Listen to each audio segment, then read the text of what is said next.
കോൺഗ്രസ് പ്രവർത്തക സമിതിയിലേക്ക് തരൂറടക്കമുള്ള ആർക്കും മത്സരിക്കാമെന്ന് കെ മുരളീധരൻ.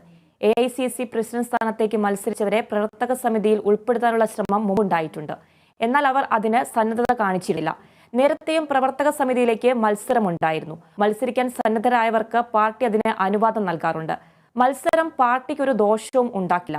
അത് ഒരിക്കലും കോൺഗ്രസിന്റെ കെട്ടുറപ്പിനെ ബാധിക്കില്ലെന്നും മുരളീധരൻ കോഴിക്കോട് പറഞ്ഞു. ഇതുവരെയായിട്ട് ആരും മത്സരരംഗത്ത് വന്നിട്ടില്ല. സ്വാഭാവികമായിട്ടും ആരെങ്കിലും മത്സരരംഗത്ത് വരികയാണെങ്കിൽ മത്സരിക്കാനുള്ള അനുവാദം കൊടുക്കാറുണ്ട്. മത്സരം ഒരു ദോഷവും ഉണ്ടാക്കില്ല.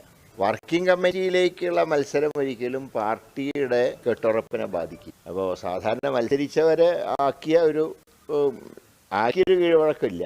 എന്നാലും മത്സരിച്ചവരെ അക്കോമഡേറ്റ് ചെയ്യാൻ ഉള്ളൊരു കീഴ്വഴക്കം മുമ്പ് ഉണ്ടായിട്ടുണ്ട്, ശ്രമം ഉണ്ടായിട്ടുണ്ട്. പക്ഷെ അവർ വേണ്ടാന്ന് പറഞ്ഞുകൊണ്ട് മറ്റ് കാര്യങ്ങൾ നടന്നില്ല.